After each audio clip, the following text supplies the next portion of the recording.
दोस्तों, आज की कहानी ना आपके दिल को छू लेने वाली है, तो प्लीज़ इस वीडियो को पूरा ज़रूर देखना। कहानी की शुरुआत में हम सुबह का समय देख पाते हैं और टूटी फूटी बिल्डिंग में एक छोटा सा बच्चा सुबह उठकर लकड़ियों के टुकड़े इकट्ठे करने लगता है और उसमें आग लगाकर अपने परिवार के लिए चाय बनाने लगता है। यहाँ पर वो पानी भरने लगता है कि नल खराब हो गया था, तो वो उस नल को भी ठीक करता है। वो अपनी नानी को चाय देकर उनके पैर को दबाने लगता है। नानी का रेडियो खराब हो गया था, तो वो उसे भी ठीक करता है और इसी तरह सुबह उठकर ये बच्चा काफी मेहनत भरे काम किया करता था और ये उसकी रोजमर्रा की जिंदगी थी। ये बच्चा मेहनती था और हमारी कहानी का मेन कैरेक्टर भी था। इस लड़के का नाम केविन था, जो कि काफी गरीब परिवार में पैदा हुआ था, लेकिन इसके बावजूद वो पढ़ाई में काफी तेज था और अपने परिवार की बहुत ही ज्यादा केयर किया करता था। जब से इसने होश संभाला है ना, तभी इसी तरह से वो घर के काम करता आ रहा था।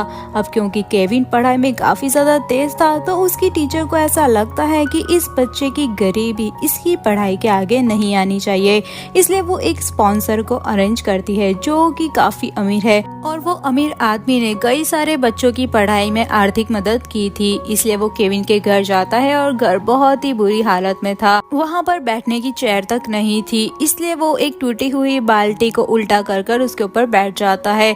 यहाँ पर ऊपर सीलिंग से भी पानी टपक रहा था। टेबल के बजाय ईंट का बना हुआ एक स्टैंड वहाँ पर रखा हुआ था।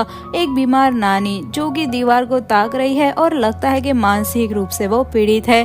स्पॉन्सर पूरे घर को देखकर समझ जाता है कि ये लोग बहुत ही ज्यादा गरीब है और शायद 2 वक्त की रोटी भी उन लोगों के लिए खाना बहुत ही मुश्किल हो जाता होगा। इसलिए वो स्पॉन्सर केविन के पिता जॉन से कहता है कि देखिए, मैं आपके बेटे की पढ़ाई का पूरा खर्चा उठाने के लिए तैयार हूँ। वैसे मैं बहुत सारे बच्चों को स्पॉन्सर करता हूँ, आप चाहो तो मैं उससे भी बेहतर घर आपको दिला सकता हूँ, क्योंकि ऐसे मोहल्ले में बच्चों को पढ़ाई करना बहुत ही ज्यादा मुश्किल हो जाता है।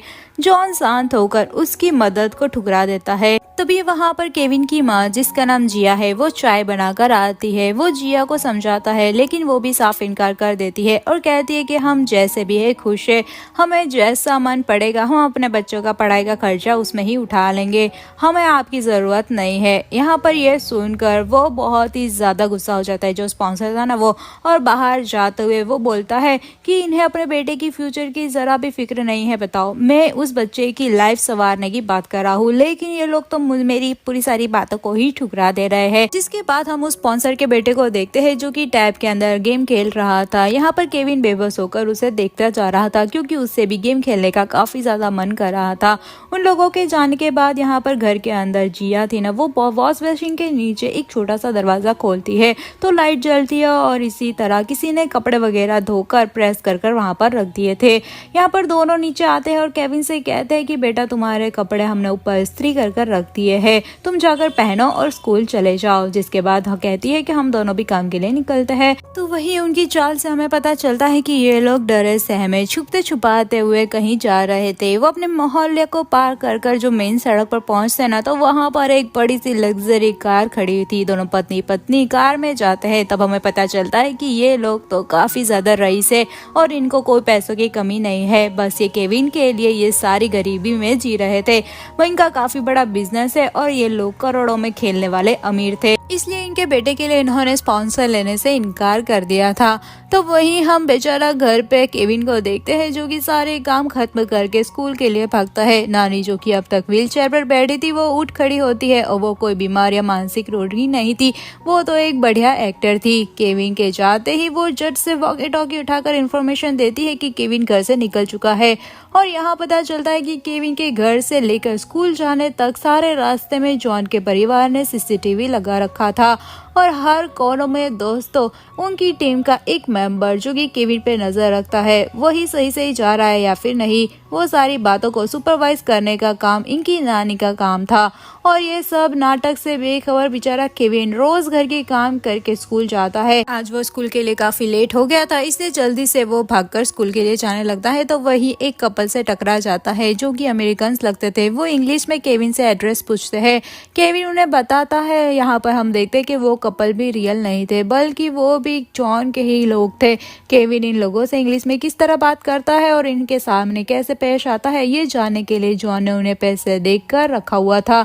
ये सारी चीजें यहाँ पर जॉन की टीम अपने सिस्टम पर मॉनिटर कर रही थी। स्कूल के बाद केविन घर लौट रहा होता है ना, तब यहाँ पर जॉन के पेरेंट्स यानी कि केविन के दादा दादी थे ना, वो उसे देखने के लिए आते हैं। वो काफी ज्यादा महंगे कपड़ों में होते हैं और केविन के लिए उन्होंने काफी ज्यादा महंगे तोहफे भी खरीद कर वहाँ पर लाए थे। पर केविन पर तो हर वक्त नजर रखे हुए एक टीम वहाँ पर मौजूद थी। वो जॉन को इन्फॉर्म कर देते हैं और जॉन अब परेशान हो जाता है कि अगर कहीं केविन ने इनको इतने महंगे कपड़ों में देखा तो उसे शक हो जाएगा कि हम तो गरीब नहीं है, हम तो बहुत ही ज्यादा अमीर है, और सोचेगा कि आखिर दादा दादी के पास इतने पैसे कहाँ से आए। इसलिए वो तुरंत ही उन दोनों को कार में बिठा देता है और पूछता है कि आप यहाँ पर क्यों आए। अब यहाँ पर वो जॉन को डांट लगा देते हैं कि तू होता कौन है हमारे पोते के बीच में दीवार बनकर खड़ा होने वाला। कल यहाँ पर हमारे पोते का बर्थडे है, इसलिए हम यहाँ पर उसके लिए तोहफे लेकर आए। जॉन उन्हें समझाता है कि देखिए मॉम डैड, हमने फैसला किया है कि जब तक यहाँ पर केविन बड़ा नहीं हो जाता, लाइफ और पैसों की अहमियत नहीं समझ जाता, जिम्मेदार इंसान नहीं बन जाता, तब तक हम उसे ऐसे ही गरीबी में पालेंगे। दादा यहाँ पर कहते हैं कि हम उसे शक होगा तो कह देंगे कि हमारी लॉटरी लगी है। बेचारा एक दिन बर्थडे के दिन तो थोड़ा एंजॉय कर सकता है कि नहीं। सोने की थाली में उसे खाना चाहिए, लेकिन तुम उसे टॉर्चर कर कर खिला रहे हो। ऐसे भी कोई माँ बाप हो सकते हैं क्या? जॉन यहाँ पर कहता है कि माँ, हम भी तो गरीबी थे और इससे ज्यादा मुश्किल भरे हालातों में हमने गुजारा किया है। उस वक्त मुझे जो लाइफ के बारे में सीखने मिला ना, शायद पैदाइश से अमीर होकर मुझे ऐसा कभी भी नहीं मिलता। सोने की थाली में परोसा हुआ हर एक चीज की अहमियत हमें नहीं मिलती। इसलिए लाइफ में मुझे जो कुछ भी सीखने मिला, मैं चाहता हूँ कि मेरे बेटे को भी वो सब कुछ सीखने मिले। इसी बीच केविन का दोस्त अपने पापा की गाड़ी में बैठकर शो ऑफ करता हुआ वहाँ से अपने घर के लिए निकल जाता है और केविन बेचारा उदास हो जाता है कि काश मेरे पापा के पास भी ऐसी बड़ी सी गाड़ी होती। केविन की हालत देखकर दादा जॉन को डांटने लगता है कि मेरे बच्चे को देख, उसके चेहरे पर कितनी सारी उदासी छाई हुई है। मेरा बस चले तो मैं केविन को ऐसी 100 गाड़ियां दिला दूं। ये कहकर वो बाहर निकलने वाले होते हैं, लेकिन जॉन उनको अंदर खींच लेता है। और यहाँ पर फ्लैशबैक में हमें सीन दिखाया जाता है कि जॉन ने अपने बेटे को इन हालात में पालने का फैसला आखिर क्यों किया, जबकि जॉन तो बहुत ही अमीर है। लेकिन जब केविन छोटा था ना, तब जॉन जिया को लेकर अपने पुराने घर में आता है और उसे बताता है कि मेरा पूरा बचपन इसी घर में गुजरा है। साथ ही वो कहता है कि मैंने गरीबी से खेला है, जिंदगी के बारे में मैंने काफी कुछ सीखा है। हम अपना बड़ा घर छोड़कर यहीं पर रहेंगे ताकि हमारे बेटे केविन को भी वो सारी सीख मिले जो कि मुझे मिली थी। ये सारी बात सुनकर जिया काफी ज्यादा गुस्सा हो जाती है और कहती है कि अपने बड़े बेटे को तो आपने बड़े से घर में पाला, उसकी अच्छे से पढ़ाई करवाई और अमेरिका उसे भेज दिया, जबकि मेरे बेटे की बारी आई तो कंगालों की तरह जिंदगी जीने पर मुझे मजबूर कर देंगे क्या आप? यहाँ पर वो बहुत ही ज्यादा गुस्सा हो जाती है और हमें पता चलता है कि जिया जॉन की दूसरी वाइफ थी। पहली वाइफ चल बसी थी और उसका बेटा जो कि फिलहाल अमेरिका में पढ़ रहा है, और जॉन के मारने से उनका बड़ा बेटा काफी ज्यादा बिगड़ा हुआ है और वो नहीं चाहता कि छोटा बेटा भी वैसा ही बन जाए। वो जिया से कहता है कि दोनों ही तो मेरे बेटे हैं और मैं केविन की काफी ज्यादा केयर करता हूँ और उसकी परवरिश अच्छे से करना चाहता हूँ। काफी समझाने के बाद जिया मान जाती है, जिसके बाद वो लोग केविन को लेकर छोटे से पुराने घर में शिफ्ट हो जाते हैं। जब केविन काफी ज्यादा छोटा था ना, तब चबी सा था, जिसके बाद गरीबी में रहकर वो पतला दुबला हो गया था। कहानी प्रेजेंट में आती है जहाँ पर केविन के दादा दादी उसकी बर्थडे के लिए घर पर आते हैं और तोहफे के रूप में वो हर बार केविन को पैसे दिया करते थे जिससे कि वो कुछ अपने लिए खरीद सके।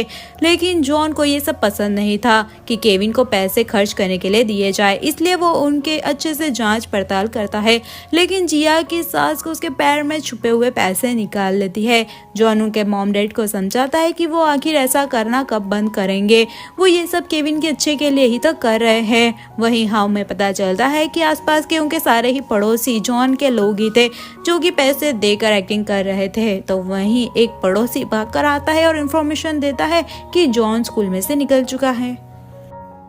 हमेशा स्कूल के बाद वो लाइब्रेरी में बुक्स लेने के लिए जाता था और आज भी वो लाइब्रेरी में जाता है जहाँ पर एक आदमी बुक को पढ़ते हुए हंस रहा था। केविन उससे पूछता है कि ऐसा तो बुक में क्या लिखा हुआ है। वो आदमी बताता है कि इस बुक में लिखा है कि किस तरह एक बहुत ही गरीब घर का लड़का अपनी मेहनत और लगन से एक बड़े बिजनेस एम्पायर की स्थापना करता है। तुम्हें ये बुक जरूर पढ़नी चाहिए। ये कहकर वो केविन को बुक देता है।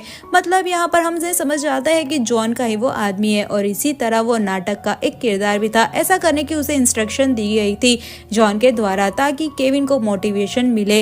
लेकिन केविन कहता है कि मुझे ये बुक नहीं चाहिए, मैं तो अपनी कॉमिक्स पढ़कर ही खुश हूँ। फिर वो अपने घर के लिए निकल जाता है। घर पहुंचकर सस्ता सा केक काट कर केविन अपना बर्थडे सेलिब्रेट करता है। दादी को ये बर्दाश्त नहीं होता कि उनका पोता जब छोटा था ना, तब वो एक बहुत ही बड़े शानदार से कमरे में बहुत सारे खिलौनों के साथ खेला करता था। अब यहाँ पर इतने लाड प्यार से वो पला बड़ा था और उसका बर्थडे इतना सस्ता केक काट कर वो लोग बिता रहे थे। वो बहुत ही ज्यादा इमोशनल हो गई थी और रोने लगती है। अब इससे पहले कि वो भावनाओं में बहकर केविन को सारा सच बता देती कि तुम्हारा बाप एक मिलियनर है, जॉन उनके मुंह में केक घुसेड़ देता है और उन्हें चुप करा देता है। और अब नानी वॉकी टॉकी उठाकर जॉन की टीम को इंस्ट्रक्शन देती है कि ये बुढ़िया काफी ज्यादा नाटक कर रही है, ये अपना सारा खेल बिगाड़ देगी, इसे तुरंत ही जल्दी से बाहर लेकर चले जाओ। असल में ये केविन की असली नानी नहीं थी, बल्कि केविन जब बहुत ही ज्यादा छोटा था ना, तो ये उसकी केयर टेकर यानी कि देखभाल करने के लिए रखी हुई थी। और तब से ये जॉन के परिवार के साथ ही है। केविन को इनसे बहुत ही ज्यादा लगाव है, इसलिए वो अपनी नानी ही उन्हें समझता था और उनकी बहुत ही ज्यादा केयर भी वो करता था।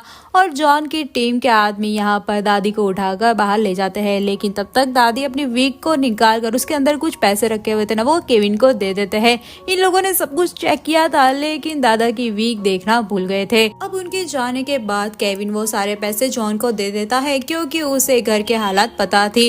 वो कोई भी उसे पैसे देता ना, तो वो सीधा अपने पेरेंट्स को ही पैसे दे देता था, ताकि घर के खर्चे में वो काम आ सके। अपने लिए वो कुछ भी नहीं खरीदता था। इतना ही नहीं, जॉन चाहता था कि केविन घर के सारे खर्चों के बारे में भी जानकारी रखे। वो केविन से पूछता है कि बेटा, पिछले महीने पापा को कितनी पगार मिली थी और घर के लिए कितना खर्चा हुआ था। बस ये एक ही सवाल के जरिए केविन पूरी क्लियर लिस्ट बता देता है कि घर में कितने पैसे आए, घर में दाल चावल सब्जी गैस इलेक्ट्रिसिटी पानी ये सब का मिलाकर कितना बिल आया और इतने खर्चे में कितना पैसा खर्च हुआ। तो वही हम देख पाते हैं कि वो आखिर कितना जिम्मेदार बच्चा था। केविन की ये सारी बातें सुनकर जॉन और जिया की तो खुशी का ठिकाना ही नहीं रहता। वो लोग केविन को जिस तरह पालना चाहते थे ना, वो बिल्कुल सही दिशा में आगे बढ़ रहा था। तब जॉन उसको एक बॉक्स देता है और कहता है कि बेटा, ये तुम्हारे पूरे परिवार की सेविंग्स है और इनमें से मैं 20,000 यौन तुम्हारे हवाले कर रहा हूँ। इस महीने हम जितनी भी पगार लाएंगे ना, वो तुम्हें आकर ही देंगे और इसमें से तुम्हें घर की जरूरतों का ख्याल रखना होगा और पैसों का सही इस्तेमाल करना होगा। ये जॉन का एक टेस्ट ही होता है, जिससे वो देखना चाहता था कि केविन इन पैसों से क्या करने वाला है। क्या वो अपने लिए कुछ खरीदेगा या फिर घर की जरूरतों के लिए या फिर दूसरों के लिए कुछ करेगा। इसी तरह जॉन ने यहाँ पर केविन के छोटे से कंधों पर बड़ी फैमिली की जिम्मेदारी डाल दी थी। इसके अलावा आजकल घरों में हम हमेशा देखते हैं कि लोग मोबाइल में ही फंसे रहते हैं और उसी को देखकर छोटे बच्चे भी मोबाइल लेने की जिद करते हैं। लेकिन जॉन और उसके परिवार ने ये फैसला कर लिया था कि केविन को वो कभी भी फोन का आदी नहीं होने देंगे और इसीलिए केविन के बचपन से लेकर अभी तक इस घर में कोई ने भी केविन के सामने मोबाइल यूज नहीं किया। वो लोग हर रोज रात को अपने हाथ में किताब रखकर उसे पढ़ते हैं या फिर पढ़ने की एक्टिंग तो करते ही है। इस वजह से केविन को बुक्स पढ़ने की आदत हो गई थी और उसे बुक्स पढ़ने में काफी इंटरेस्ट भी आता है। लेकिन ऐसे ही एक दिन जिया की बुक में से टच वाला फोन नीचे गिरता है। केविन वो देख लेता है और पूछता है कि माँ, आपके पास टच वाला फोन कैसे आया। यहाँ पर जिया झटके से उस फोन को उठा लेती है और बटन वाला फोन दिखाकर उसे कहती है कि मेरे पास तो यही छोटा वाला फोन है। और केविन का ध्यान भटकाने के लिए जॉन घर की सीलिंग को ठीक करने लग जाता है। यहाँ पर जॉन का फटा हुआ शू देखकर केविन कहता है कि पापा, सबसे पहले तो कल जाकर आपके लिए अच्छा सा शू खरीदेंगे। ये सुनकर केविन के पेरेंट्स काफी ज्यादा प्राउड फील करते हैं कि हाथ में पैसे आते ही उसने सबसे पहले अपने परिवार, अपने पापा के बारे में सोचा। उनको शूज दिलाने की उसे जरूरत महसूस हुई। केविन के सोने के बाद वो अपने कमरे की अलमारी खोलते हैं तो अंदर एक बहुत ही शानदार लिफ्ट होती है। वो झट से उसमें चढ़कर पहुंच जाते हैं बिल्डिंग के बेसमेंट पे, जो कि काफी ज्यादा बड़ी थी। यानी कि इस टूटे फूटे बिल्डिंग में एक बहुत ही बड़ा बेसमेंट भी था और उसमें चल रहा है जॉन और उसके परिवार का हाई लेवल का ऑपरेशन, जिसके लिए बहुत ही बड़ी टीम हायर कर रखी हुई है इन लोगों ने। इन्होंने कई सालों साल चलने वाले इस नाटक के बारे में बैक स्टेज पर काफी ज्यादा काम कर रखा हुआ था और इनका एक लौता मकसद यही था कि मालिक के बेटे को 24 घंटे मॉनिटर किया जाए। इतना ही नहीं, केविन की लाइफ एकदम फुल्ली प्लान कर रखी हुई थी जॉन ने, जैसे कि रोज की दिनचर्या उसकी क्या ही होगी और रोज किन लोगों से उसे मिलना है, किन से बात करनी है और उसकी लाइफ में कौन कौन सी घटना होनी चाहिए, ये सब कुछ कैसे होने वाला है, ये सब कुछ यहाँ पर जॉन ने प्लान कर रखा हुआ है। और ये सब ड्रामा हो रहा है, ये इसकी भनक तक यहाँ पर केविन को नहीं थी। इसके बाद हम जॉन को देखते हैं जो कि काफी ज्यादा खुश था और वो बाकी सब लोगों से कहता है कि मैंने और आपने है, बहुत ज़्यादा मेहनत की है पिछले 5 साल में, हर एक दिन मेरे बेटे को सिखाया है, इसलिए खुश होकर मैं आज सबकी सैलरी डबल करता हूँ। ये सुनकर सारे ही वर्कर्स खुश हो जाते हैं। जिसके बाद हम देखते हैं कि जब केविन छोटा था तब कितनी मुश्किल आई थी जॉन को, क्योंकि केविन को अच्छे खिलौनों से खेलने की आदत थी, टेस्टी खाना वो खाता था और एसी के बिना तो वो रात को सोता भी नहीं था। इसलिए जॉन और उसकी बीवी हाथ से झुला देकर उसे सुलाते थे और रात भर खुद जागते थे। उसके बाद काफी परेशान होने के बाद इन्होंने नानी को हायर किया था, जहाँ पर आगे जाकर केविन उसे अपनी रियल नानी मानने लगा था। दोस्तों, कहानी फिर से प्रेजेंट में आ जाती है और सुबह होते ही केविन जल्दी से उठकर मार्केट जाता है घर के लिए सब्जियां वगैरह खरीदने के लिए। उसे सिर्फ गिनी चुनी दुकानों से ही चीजें खरीदने को कहा था जॉन ने, क्योंकि उसे उन्हें पैसे देकर उसने ही सेट किया हुआ था। केविन यहाँ पर नाप तोल कर चीजें खरीदता है और दुकानदार भी उसके हिसाब से दाम कर कर उसे सब्जियां दे देते थे। ये सब खरीद कर वो घर आता है तो उसे देखकर जिया बहुत ज्यादा खुश होती है। वो सोचती है कि छोटी सी उम्र में ये बच्चे ने कितनी सारी जिम्मेदारियां उठा ली है। तो वही वो देखती है कि उसके पीछे एक बॉक्स छुपाकर वो ले जा रहा है। जिया और भी ज्यादा खुश होती है और सोचने लगती है कि जरूर वो जॉन के लिए नए जूते खरीद कर लाया होगा। जिसके बाद जिया सब्जी वगैरह किचन में जाकर एक दरवाजे को नॉक करती है तो दरवाजा खुलता है और दूसरी तरफ किचन था। यानी कि ये लोग गरीबों की जिंदगी तो जी रहे थे, लेकिन मतलब वो लोग कुछ काम वाम तो करते रहते, सबके लिए उन लोगों ने नौकर रखे हुए ही थे।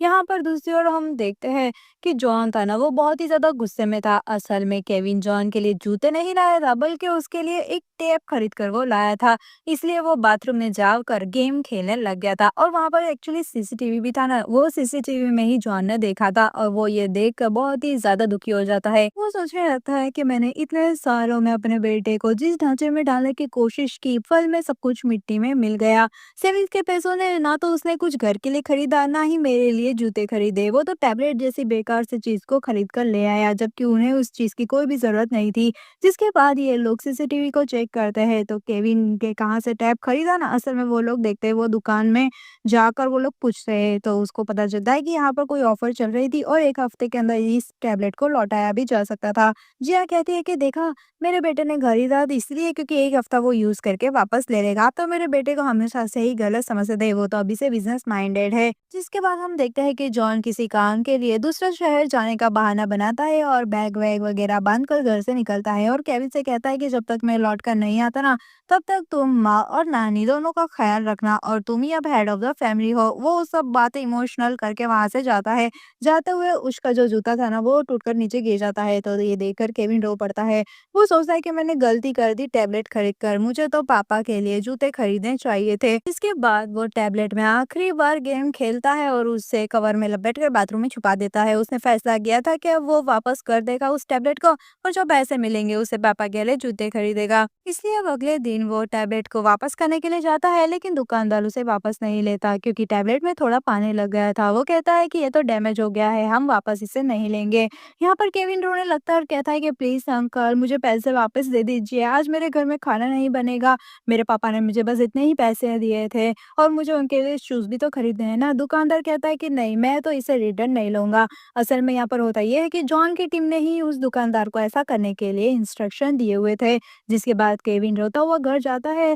यहाँ पर आज वो सोचता है कि खाना कैसे बनेगा। तभी एक जगह पर गरीबों को फ्री में खाना दिया जा रहा था। केविन तुरंत ही अपनी माँ और नानी को लेकर वहां पर पहुंच जाता है और कहता है कि आप लोगों को जितना खाना खाना हो पेट भरकर जरूर खाइएगा। अब ये दोनों को तो 5 स्टार होटल के खाना खाने की आदत थी, यहाँ का खाना उन्हें आखिर कैसे अच्छा लगता है। जिया को तो उल्टी आने लगती है। ऊपर से केविन कहता है कि जितना चाहो खा लो, मैं और भी लेकर आता हूँ। ऐसा कहकर खाना लेने के लिए केविन चला जाता है। मौका पाते ही यहाँ पर वो दोनों भाग जाते हैं। नानी को तो देखो, वो अपना व्हीलचेयर उठाकर ही वहां से भागने लगती है।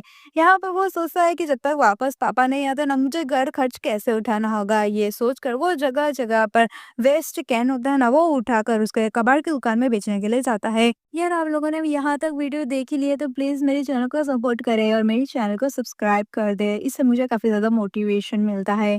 खैर, आगे हम कहानी में देखते हैं कि स्कूल के कुछ बच्चे थे ना, वो उसके कैंस को छीन कर जला डालते हैं और उसका भी काफी बुरा हाल करते हैं। तो वही हम जॉन को देखते हैं जो कि कहीं नहीं गया था। वो अपनी टीम के साथ केविन की सारी एक्टिविटीज पर नजर रख रहा था सीसीटीवी के जरिए। जिया यहाँ पर जॉन के ऊपर भड़क जाती है और कहती है कि यार, अब देखो मेरे बेटे से ये सब तो नहीं होगा, देखो वो कचरा उठा रहा है। जॉन कहता है कि टेंशन मत लो, बचपन में मैंने इससे भी ज्यादा कचरा उठाया है। इंसान के लिए कोई भी काम बड़ा या छोटा नहीं होना चाहिए, सीख मिलना बहुत ही ज़रूरी है। देखना मेरे बेटे को इससे काफ़ी ज़्यादा सीख मिलेगी। जिसके बाद सारे ही लोग सीसीटीवी में देखते हैं कि केविन कैन्स को लेकर जा रहा होता है और वहीं एक सुपरमार्केट के आगे वो रुक जाता है। वो उस सुपरमार्केट के अंदर जाने लगता है क्योंकि वहाँ पर उसे कैन्स मिलने के ज़्यादा चांस थे। खैर वहाँ पर वो जाता है ना तो अंदर कैश का बॉक्स था ना वो खुला हुआ था और तगड़ी तड़ी जाड़ी चढ़ी नोट की गड्डियाँ वहाँ पर मौजूद थी। सबका दिल ना धक-धक करने लग गया था क्योंकि घर की हालात और गरीबी के बारे में सोचकर उसका बेटा कहीं हाथ साफ ना कर ले, वो पैसे चुरा ना ले, इसके बारे में सब सब जितने भी स्टाफ था ना सब कोई डर चुका था। खैर यहाँ पर केविन का हाथ उठता तो है लेकिन वो उस बॉक्स को बंद कर देता है और जाते हुए कहता है कि दीदी जितने भी कैन्स जमा हो जाए ना उसे फेंक मत देना, कल आकर मैं सारे कैन्स अपने साथ लेकर जाऊंगा। ये देखकर यहाँ पर सबकी जान में जान आती है कि नहीं बेटा बिगड़ा तो नहीं है, सही रास्ते पे लाया जा सकता है, उसका जमीर फिसला हुआ नहीं है। केविन अब जिस रास्ते पे से जा रहा था ना वहां पर इनके ही लोग कैन्स को डाल रहे थे ताकि उसे आसानी से कैन्स मिल जाए और उस कैन्स को वो उठा भी ले रहा था। तभी वहां पर एक बाइक पर एक आदमी आता है जो कि दिखने में अमेरिकन लग रहा था। वो कहता है कि मैं तुम्हारे सारे कैन्स खरीदूंगा और उससे इंग्लिश में पूछता है कि क्या तुम मेरी बाइक पर बैठना चाहोगे। केविन भी यहाँ पर कहता है कि हाँ मैं जरूर चलूंगा। जिसके बाद वो आदमी था ना वो केविन को लेकर एक होटल के रेस्टोरेंट में जाता है और उसे बहुत सारी डिशेस खाने को देता है। यहाँ पर केविन ने ऐसी खाने की चीज कभी देखी नहीं थी, वो बहुत ही ज्यादा दबाकर खाना खाता है। यहाँ पर दोस्तों होटल के बाहर जो जॉन के आदमी थे ना उसके ऊपर नजर रखे हुए थे। उन लोगों को ऐसा लगता है कि केविन की इंग्लिश इंप्रूव करने के लिए इन लोगों ने किसी इंग्लिश ट्यूटर को बुलाया था। वो लोग समझते हैं कि शायद ये वही ट्यूटर है और उसे होटल में ला करके कैजुअली केविन को इंग्लिश सिखा रहा होगा। यहाँ पर अब जो आदमी केविन को लेकर आया था ना वो केविन से कहता है कि मेरा दोस्त है ना वो तुम्हारे सारे कैंस खरीदेगा, चलो मैं तुम्हें उससे मिलवाता हूँ। ये कहकर वो केविन को नीचे लेकर जाता है जहाँ पर उसका दोस्त है ना वो बैठा हुआ था। यहाँ पर वो दोस्त उसका कहता है कि देख भाई मैं तुमसे सारे कैंस खरीदने को तैयार हूँ, तुम बस मुझे रेट बताओ। केविन कहता है कि मैं 10 यौन लूंगा। इस पर वो कहता है कि मैं तुम्हें 100 यून दूंगा डील करने के लिए, लेकिन उससे पहले तुम्हारा नाना पसंद करोगे क्या। केविन भी खुश हो जाता है और कहता है कि हाँ हाँ मैं ऐसी जगह का बाथरूम जरूर देखना चाहूंगा। इसी बीच जॉन की टीम थी ना वो रिलैक्स होकर खेल रही थी नानी के साथ और नानी पूछती है कि केविन इस वक्त कहाँ पर है। वो कहते हैं कि फिलहाल तो वो उसके इंग्लिश ट्यूटर के साथ है। यहाँ पर वो कहते हैं कि क्या इंग्लिश ट्यूटर के साथ, आज तो उसका कोई ट्यूटर आने ही वाला नहीं था। यहाँ पर सभी घबरा जाते हैं और सोचने लगता है कि कहीं छोटे मालिक किडनैप तो नहीं हो गए। घबराते हुए सारे होटल में जाते हैं और बाइक वाले आदमी की धुलाई करते हैं। केविन तो ना रहा था, बाइक वाले के दोस्त को भी ये लोग पीटने लगते हैं और केविन को वहां से बचा कर लेते हैं। यहाँ पर उन्हें पता चलता है कि बाइक वाले का दोस्त और कोई नहीं बल्कि जॉन का बड़ा बेटा बैरी था। इससे पहले कि केविन को कुछ पता चले वो लोग केविन को वहां से लेकर चले जाते हैं। जिसके बाद बैरी की मरण पट्टी हो रही थी। यहाँ पर वो कहता है कि मैं तो बस यहाँ पर घूमने आया था और सोचा कि छोटे भाई से मिल भी लूं। आप लोगों ने तो हद ही पार कर दी, बेचारे को किस तरह की बदतर लाइफ जीने पर मजबूर कर लिया। जिस पर जॉन कहता है कि वो इसलिए बेटा क्योंकि वो तुम्हारी तरह आवारा और गैर जिम्मेदार ना बन जाए इसलिए। जिसके बाद जॉन पूछता है कि ये तुम्हारे साथ अमेरिकन कौन है। वो कहता है कि ये तो मेरा लिविंग पार्टनर है। जॉन अपना माथा पीटने लगता है और कहता है कि अपनी खुद की लाइफ तो तुमसे संभली नहीं जा रही, ऊपर से एक लिविंग पार्टनर भी तुमने रखा हुआ है, और कहता है कि चुपचाप तुम अमेरिका वापस लौट जाओ, यहाँ पर तुम्हारी कोई भी जरूरत नहीं है। जिसके बाद वो घर आता है तो केविन उनसे माफी मांगने लगता है और कहता है कि मैंने आपकी तकलीफ को नहीं समझा, आपके लिए शूज खरीदने के बदले मैंने टैबलेट खरीद लिया था। यहाँ पर मैं ये गलती आइंदा से नहीं करूंगा पापा। जॉन कहता है कि तुमने अपनी गलती मान ली और माफी मांग ली, ये कोई छोटी बात नहीं है बेटा, आगे से जो भी हो सोच समझ कर करो। और कहता है कि तुम कैंस कलेक्ट करके उन्हें बेचकर पैसे कमाने की सोच रहे हो ना, बहुत अच्छी कोशिश है, मैं तुम्हें बढ़ावा देता हूँ, लेकिन तुम्हें इसलिए हर जगह भटकने की जरूरत नहीं है। तुम एक काम करो, तुम स्टेडियम में जाओ क्योंकि वहां पर मैच चलती है और कोई ना कोई टीम तो हारेगी ही। और हारी हुई टीम की ऑडियंस ना वो वहां पर ग्राउंड पर कैंस फेंकती रहती है, तो तुम्हें वहां पर अच्छी खासी कैंस भी मिल जाएंगे। अब अगले ही दिन मैच होता है जिससे एक टीम बहुत ही खराब खेलकर हार जाती है और ऑडियंस में ढेर सारे कैंस, प्लास्टिक की बोतल और बहुत सारी चीजें मारते हैं और केविन उन सारे कैंस और बॉटल्स को कलेक्ट कर लेता है। यहाँ पर अपने बेटे की खुशी और सफलता देखकर पूरा परिवार खुश हो जाता है, लेकिन ताज्जुब की बात तो ये थी कि मैच भी जॉन की सेटिंग का ही था। ये दोनों टीम्स को पैसे देकर उसने मैच करवाया था ताकि उसके बेटे को कमाने में मदद मिल सके। सोचने वाली बात तो ये थी कि अपने बेटे को गरीब रखने के लिए और निचले स्तर की लाइफ एक्सपीरियंस दिलाने के लिए ये लोग मिलियंस ऑफ पैसे खर्च कर रहे थे। ऐसे ही धीरे-धीरे वक़्त बीतता चला जाता है और केविन अब बड़ा हो चुका था। उसकी एक दोस्त भी बन चुकी थी और दोनों ही हमेशा साइकिल पर घुमा करते थे। अब एक दिन केविन टेरेस पर बैठकर पढ़ रहा होता है तो ग्राउंड में कुछ एथलीट भाग रहे थे। केविन को याद आता है कि वो भी एथलीट बनना चाहता था। ये सोचकर वो काफ़ी उदास हो जाता है। जिसके बाद एक दिन जब स्कूल से घर लौट रहा था तो ग्राउंड में देखता है कि नानी तो बास्केटबॉल खेल रही है। वो काफ़ी ज़्यादा चौंक जाता है क्योंकि नानी तो हमेशा से व्हीलचेयर पर पड़ी हुई थी। वो उठ भी नहीं सकती थी। वो आखिर खेल कैसे रही है। यहाँ पर खेलते हुए नानी भी उसे देख लेती है और वहाँ से ऐसे भागती है कि पूछो मत। केवी भी उनका पीछा करने लगता है लेकिन नानी तो काफ़ी सुपर फास्ट थी। वो जल्दी से भागकर घर पहुँच जाती है और हमेशा की तरह बेड पर बैठ जाती है। केविन ना घर आते सीधा नानी के पास जाता है। नानी को कहता है, नानी मैंने अभी-अभी आपको बास्केटबॉल खेलते हुए देखा। नानी ना थोड़ी-सी डर जाती है। केविन भी ये चीज़ नोटिस कर लेता है। लेकिन नानी कहने लगती है कि बेटा मैं आखिर बास्केटबॉल कैसे खेल सकती हूँ? लेकिन केविन का शक अभी भी दूर नहीं होता। वो अपनी माँ यानी कि जिया को पूरे घर में ढूँढने लगता है। उसके कमरे में भी वो नहीं थी और वो पूरे घर की तलाशी लेता है लेकिन जिया कहीं पे भी नहीं थी क्योंकि जिया तो आखिर बेसमेंट में सीसीटीवी पे सब कुछ देख रही थी। वहाँ पर वो डर जाती है कि कहीं केविन को सब कुछ सच तो नहीं पता चल जाने वाला। इसलिए वो लिफ्ट के ज़रिए फटाफट अपने कमरे में जाती है लेकिन वो फुल मेकअप में थी। ये देखकर केविन पूछता है कि आपके पास मेकअप के पैसे कहाँ से आए? और मैंने आपको पूरे कमरे में देखा, आप पूरे घर में नहीं थे। वो कहती है कि मैं तो अपने कमरे में ही सो रही थी बेटा। वो कहने लगता है कि अरे माँ, आपको मैंने हर कमरे में ढूँढा लेकिन आप कहीं भी नहीं थी और दूसरी बात कि मैंने नानी को बास्केटबॉल खेलते हुए देखा। यहाँ पर उसकी माँ कहने लगती है कि ऐसे कैसे हो सकता है? नानी तो कब से यहीं है, वो तो चल भी नहीं सकती, वो आखिर बास्केटबॉल कैसे खेलेगी? तुम्हारी ना तबीयत खराब हुई है, तुम्हें भ्रम आ रहे हैं, इसलिए जाओ और तुम थोड़ा रेस्ट करो।